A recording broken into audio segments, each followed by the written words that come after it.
का सबसे बड़ा आयोजन महाकुंभ इस बार यूपी के प्रयागराज में होने जा रहा है।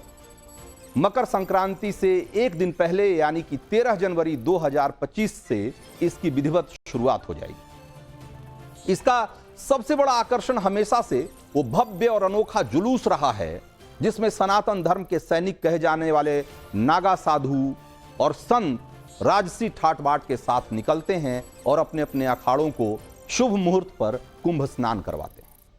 पिछले कई सौ सालों से इसे शाही पेशवाई और शाही स्नान के रूप में जाना जाता था, लेकिन प्रयागराज महाकुंभ के शुरू होने से 2 महीने पहले ही साधु संतों और उनके अखाड़ों ने इन दोनों नामों को बदल दिया है। शाही पेशवाई को अब कुंभ मेला प्रवेश यात्रा और शाही स्नान को कुंभ अमृत स्नान कहा और लिखा जाएगा। जिस तरह भारत के कई शहरों के नाम बदले जाने को लेकर सियासत हुई, आपत्तियां जाहिर की गई, उसी तरह कुंभ मेले से जुड़े इन दोनों शब्दों के बदले जाने पर भी कई तरह के तर्क दिए जा रहे हैं। सवाल उठाए जा रहे हैं कि इन नामों को बदलकर आखिर क्या मिल जाएगा, इससे क्या फर्क पड़ जाएगा। यह कुछ नहीं, हिंदुत्व की राजनीति का नतीजा भर। लेकिन आपको मैं बताऊंगा कि कैसे ये एक गलत दलील। अगर आप भी यही सोच रहे हैं तो वक्त है कि इस सोच को दुरुस्त कर लिया जाए। साधु संतों ने ऐसा करना क्यों जरूरी समझा और क्यों प्रयागराज में ही इस बदलाव को लागू किया गया, उसकी पूरी इनसाइड स्टोरी आज आपको मैं बताऊंगा। लेकिन उससे पहले सनातनी साधुओं के श्री पंचायती अखाड़ा महानिर्वाणी अखाड़े के महाकुंभ निमंत्रण कार्ड को जरा देखिए। इसमें शाही पेशवाई और शाही स्नान शब्द गायब हो चुके हैं और उसकी जगह कुंभ मेला प्रवेश और कुंभ अमृत स्नान छपा हुआ है। दोनों नए शब्दों को सर्वसम्मति से लागू करने के लिए सनातन के सभी 13 अखाड़ों की जल्द बैठक होने वाली थी, लेकिन उससे पहले ही श्री पंचायती अखाड़ा महानिर्वाणी अखाड़ा ने इसकी शुरुआत कर दी और इस अखाड़े के सचिव महंत यमुनापुरी ने महाकुंभ का कार्ड जारी करते हुए जो कहा है, जरा एक बार पहले उसे सुनिए, फिर आगे की कहानी बताऊं। यहाँ जो जहाँ कुंभ लगते हैं वो अमृत उत्सव ही होता है, तो इसलिए इन स्नानों पे भी हमने जो नामांतरण किया है वो उसको ध्यान में रखते हुए किया है कि इनके संबोधन से ही पता लग जाता है कि हम किस लिए जा रहे हैं। तो यमुनापुरी ने स्पष्ट किया कि दोनों नए शब्द कुंभ मेला प्रवेश और कुंभ अमृत स्नान में महाकुंभ के आयोजन का उद्देश्य झलक रहा है, जबकि शाही पेशवाई और शाही स्नान उर्दू और फारसी के शब्द हैं और उससे स्पष्ट नहीं होता। इससे भी स्पष्ट कर दिया गया कि इस बदलाव का असल मुद्दा सनातन के बड़े धार्मिक आध्यात्मिक आयोजन से जबरिया जोड़ी गई मुगल पहचान को हटाना था। कुंभ से मुगलिया पहचान किस तरह जोड़ी गई, कब जोड़ी गई, वो समझने के लिए आपको साल 2019 का एक सोशल मीडिया पोस्ट दिखा था, जिसे लेकर उस समय भी काफी विवाद हुआ था। इस पोस्ट में यही दावा किया गया था जो अक्सर वामपंथी गैंग करते हैं, और दावा ये कि आज महाकुंभ मेला का जैसा आयोजन दिख रहा है वो मुगल सम्राट अकबर ने शुरू किया। सोचिए, जिस कुंभ के बारे में कहा जाता है कि ये पता नहीं कितने हजार सालों से प्रयागराज की धरती पर इसका आयोजन होता रहा है, ये किसी को नहीं पता, उसके बारे में उन्होंने कहा कि ये अकबर के समय में जिस तरह से इसकी शुरुआत हुई वही स्वरूप है आज इसका। इस पोस्ट के जवाब में भी बहुत सारे लोगों ने अपनी अपनी बातें कही, और ऐसे दावे करने से पहले एक जो इसका जवाब दिया गया उसमें किसी शख्स ने कहा कि इस तरह का दावा करने से पहले चीनी यात्री ह्वेनसांग का लिखा हुआ भी एक बार पढ़ लेना चाहिए। आधुनिक इतिहास में उसे जगह दी गई है बाकायदा। ह्वेनसांग 7वीं सदी में भारत आया था, जब हर्षवर्धन भारत के सम्राट हुआ करते थे, और ह्वेनसांग ने प्रयाग कुंभ और उसके राजसी स्नान और उसके भव्य आयोजन के बारे में खूब विस्तार से लिखा।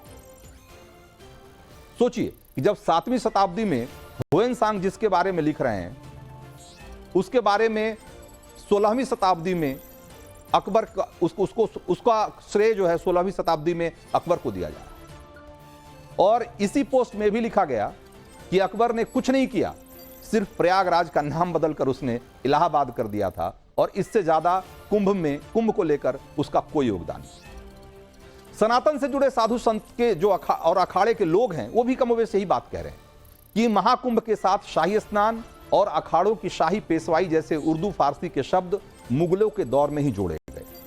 तब पेशवाई का सामान्य अर्थ मुगल सम्राटों के सामने राजाओं और सामंतों की पेशी होती थी और शाही शब्द मुगलिया शान के लिए इस्तेमाल किया जाता था, जबकि हकीकत तो यह है कि हिंदू धर्म ग्रंथों में शुरू से ही इसे महाकुंभ स्नान कहा जाता रहा और इसके पीछे की कथा जो बताई जाती है कि कैसे समुद्र मंथन से निकले अमृत की कुछ बूंदें छलकने के साथ इस महाकुंभ की शुरुआत हुई थी, ये सारी कहानियां जाने कब से हमारे धर्म ग्रंथों में दर्ज है और अमृत शब्द भी तभी से इस आयोजन के साथ जुड़ा हुआ है।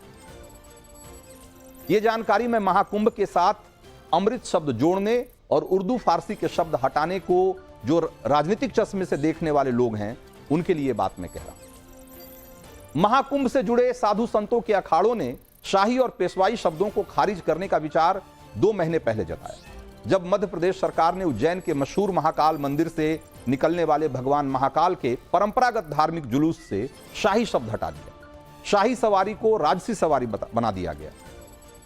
हालांकि वहां सवारी शब्द पर भी आपत्ति जताई गई और भारतीय संस्कृति के अध्येता डॉक्टर मुरलीधर चांदनीवाला ने कहा कि शाही ही नहीं, सवारी शब्द भी आपत्तिजनक।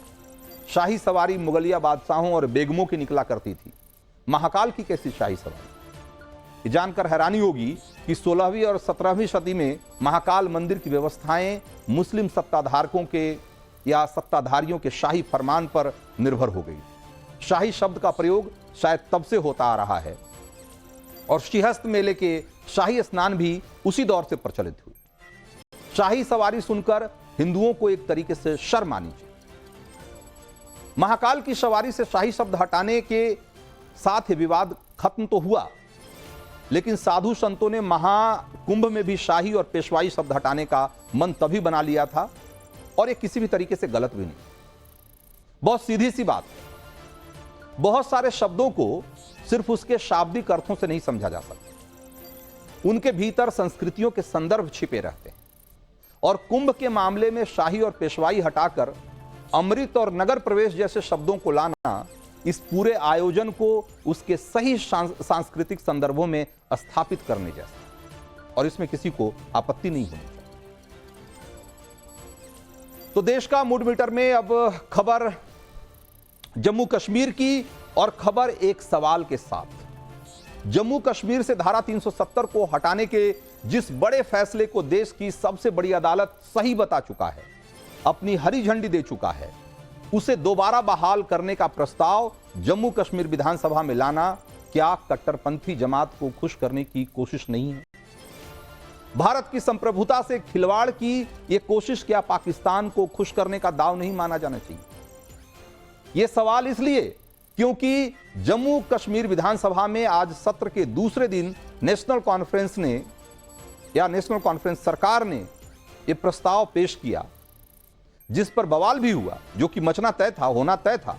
लेकिन इस प्रस्ताव को समर्थन देकर कांग्रेस ने खुद अपनी कलई खोल दी है, अपनी पोल खोल दी।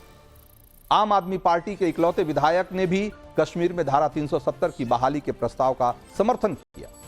जम्मू कश्मीर विधानसभा में भारी बवाल के बीच इतना सब कुछ हो गया, लेकिन दिल्ली में बैठे कांग्रेस के कर्ता धर्ता इस पर चुप्पी साधे बैठे, मुंह नहीं खोल रहे। राहुल गांधी का अब तक कोई सीधा सीधा बयान नहीं आया है कि धारा 370 की वापसी का वो समर्थन करते हैं या नहीं, और आएगा भी नहीं, क्योंकि कश्मीर में धारा 370 की वापसी का समर्थन करने का सियासी अंजाम वो अच्छी तरह जानते हैं।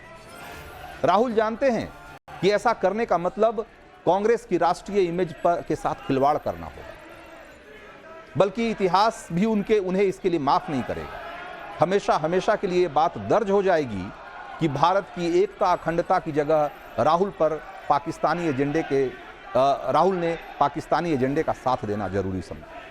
इसलिए राहुल और कांग्रेस जबरिया ये दिखाने की कोशिश कर रहे हैं कि यह फैसला जम्मू कश्मीर की कांग्रेस ने अपने हिसाब से लिया, और इससे जो कांग्रेस पार्टी है और उसका जो राष्ट्रीय नेतृत्व है उसका कोई लेना देना नहीं।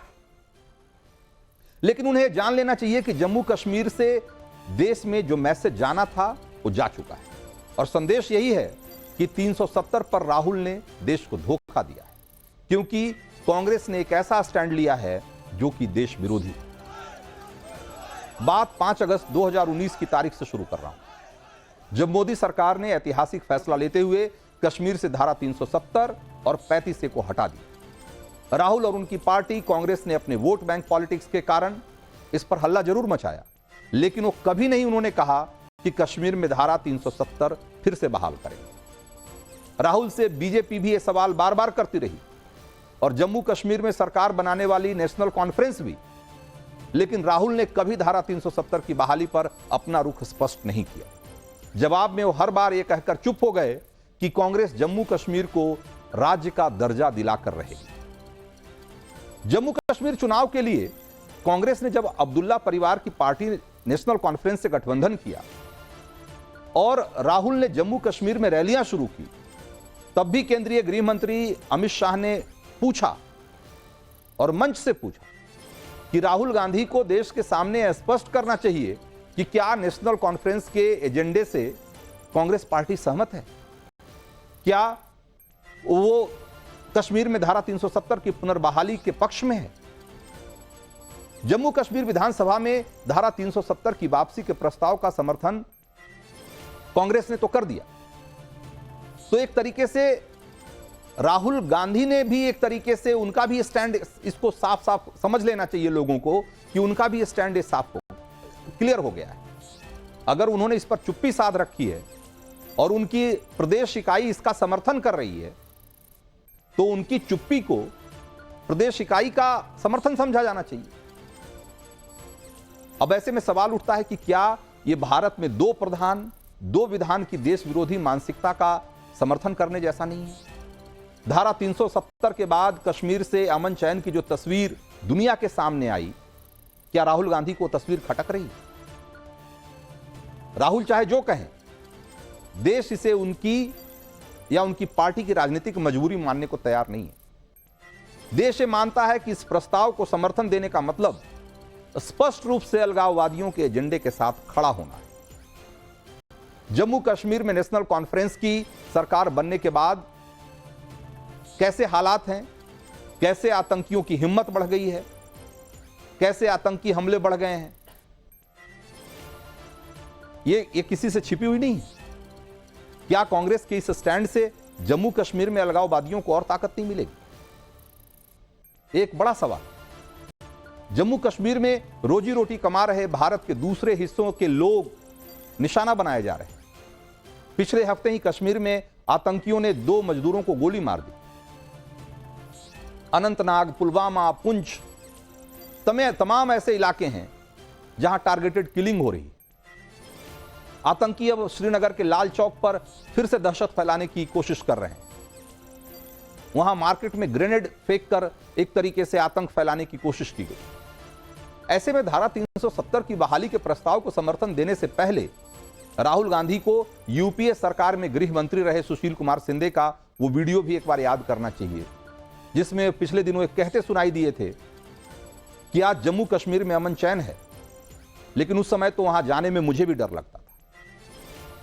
और हैरानी इसी बात की है, सवाल इसीलिए है कि बीजेपी विरोध के नाम पर राहुल गांधी और उनकी पार्टी क्या देश की अखंडता को दांव पर लगाने को तैयार हो जाएंगे?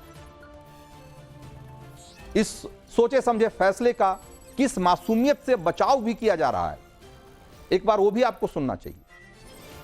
मैं आपको जम्मू कश्मीर कांग्रेस के अध्यक्ष तारिक हामिद कर्रा का बयान सुनवा रहा हूं और फिर आपको समझ में आएगा कि कैसे जो केंद्र के जो कांग्रेसी नेता हैं और जो जम्मू कश्मीर के कांग्रेसी नेता हैं किस तरह का खेल कर रहे हैं। एक बार जरा पहले सुनिए उनका बयान।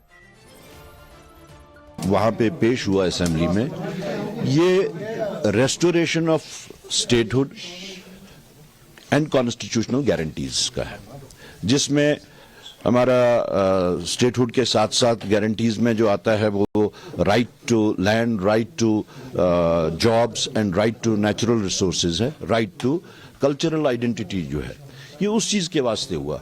मुझे समझ नहीं आ रहा कि बीजेपी या तो इसके खिलाफ है, शायद वो नहीं चाहते कि स्टेटहुड हो। अब इसको मुद्दा बनाने के वास्ते वो उसमें कौन से ट्विस्ट एंड टर्न देंगे, दैट इज देयर जॉब। लेकिन हमारा जहां तक कांग्रेस पार्टी का ताल्लुक है, हमने ये रेजोल्यूशन को अगर सपोर्ट किया है तो स्टेटहुड के वास्ते किया है और जो बाकी गारंटीज है। तो धारा 370 की वापसी का समर्थन कांग्रेस ये कहकर कर रही है कि इससे जम्मू कश्मीर के राज्य का दर्जा बहाल हो जाएगा। एक गजब की सियासत।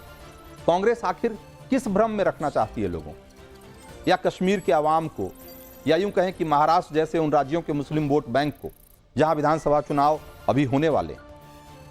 ये तो राहुल गांधी भी अच्छी तरह जानते हैं कि जम्मू कश्मीर में धारा 370 की वापसी किसी हाल में संभव नहीं, क्योंकि ऐसा करना उनके अधिकार क्षेत्र में है ही नहीं।